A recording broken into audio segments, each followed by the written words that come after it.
अस्सलाम वालेकुम दोस्तों। एसएफ के फिजिकल टेस्ट में पास होने के लिए 16 मार्क्स लेना लाजमी है। ये तो मैंने आपको पिछली वीडियो में बताया था। लेकिन जो लोग फिजिकल टेस्ट पास कर चुके हैं उनके जहन में भी ये क्वेश्चन है कि रिटर्न टेस्ट के पासिंग मार्क्स कितने हैं, मैंने कितने लेने हैं, मेरे सूबे का क्या मेरिट बनने वाला है और रिटर्न टेस्ट कब कंडक्ट किया जाने वाला है। आज की इस वीडियो में मैं आपको ये सारी इन्फॉर्मेशन देने वाला हूँ। सो चैनल को सब्सक्राइब करके वीडियो को लाइक कीजिएगा।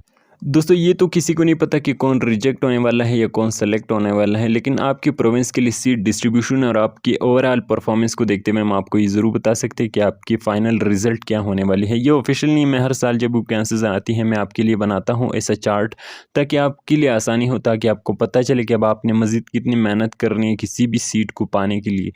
अब आपको पता है कि आपके प्रोविंस के लिए कितने सीट है और उस पर कितने लोगों ने अप्लाई किया है।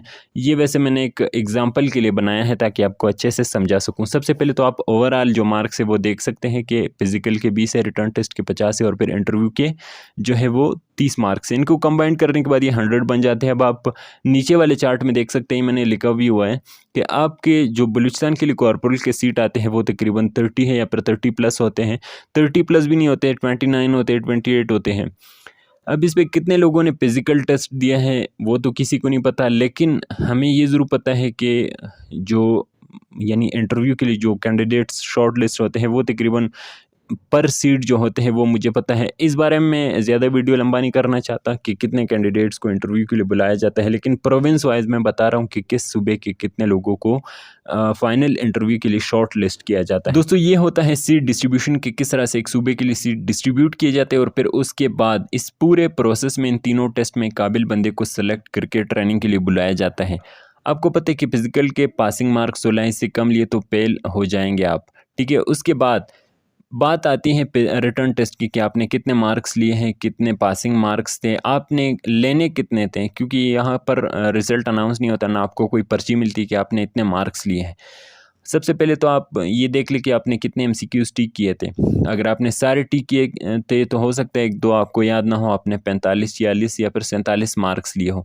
यहाँ से फिर आपका मेरिट वाला काम शुरू हो जाता है। ये जो चार्ट मैंने बनाया था ये मैंने इसलिए बनाया था ताकि आपको समझ आए कि आपने कितने लेने हैं और फिर उन पे बाद में रिसर्च भी करना है कि अगर किसी एमसीक्यू का आपका जो ऑप्शन था आपने वहाँ सेलेक्ट किया लेकिन कन्फ्यूजन था तो आपने बाद में उसे सर्च करना है कि वो सही था या गलत था।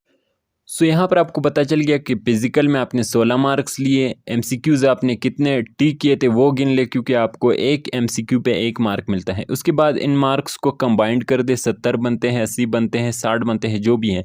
आपको पता चल गया कि कितने आपने लिए हैं। मज़ीद आपने इंटरव्यू के जो टोटल मार्क्स है उसमें से कितने लेने हैं। हो सकता है आपने 70 टोटल मार्क्स लिए हैं और फिर उसके बाद आपके जो 30 मार्क्स बचते हैं उसको आपने देखना है कि आपके सूबे के जो मेरिट हैं वो कितना बनता है। अगर आप बलूचिस्तान से तो आपने 97 प्लस लेना है।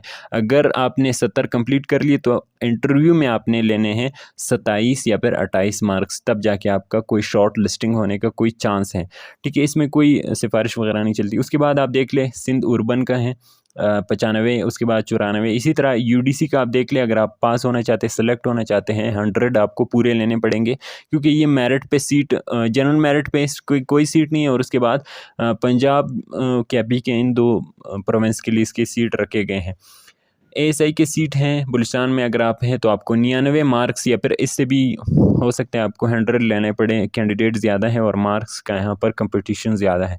बाकी एजेके, जीबी और पंजाब के लिए जो सीट हैं वो थोड़े से ज़्यादा है, तो मेरिट भी थोड़ा सा फिर लो लेवल का बनता है।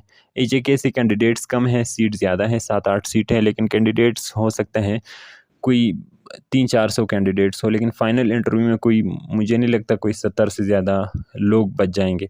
तो यहाँ पर आपने अगर 87, 88, 79 या फिर 90 मार्क्स लिए हैं तो आपके शॉर्ट लिस्टिंग होने का चांस कन्फर्म है। अच्छा, उसके बाद बात आती है, अगर कोई कैंडिडेट, हो सकता है आपने बलूचिस्तान से आपका ताल्लुक़ है, आपने 97 मार्क्स लेने थे लेकिन आपने कम ले लिए, 96-95 ले लिए। इसमें फिर होता है जो कैंडिडेट्स नहीं पहुंचते या फिर जाना नहीं चाहते, उसमें फिर आपको बाद में, जिसे हम वेटिंग लिस्ट कहते हैं, उसमें भी आपको रखा जा सकता है अगर आपका 1-2 मार्क्स का इशू है तो। यहाँ पर फिर आप सिफारिश करा सकते हैं। ये मैं आपको बोल दूँ कि पैसा वैसा नहीं, लेकिन वैसे आपको फिर प्रेफर किया जाता है। और रिटर्न टेस्ट का आप लोगों ने कहा था कि रिटर्न टेस्ट कब होगा, 14 मार्च के बाद एक्सपेक्टेड है। अगर नहीं होता तो फिर ईद के बाद इंशाल्लाह आप लोगों के टेस्ट कंडक्ट किए जाएंगे। इसके अलावा कोई क्वेश्चन है तो कमेंट में ज़रूर पूछिएगा। Thank you so much. अल्लाह हाफ़िज़।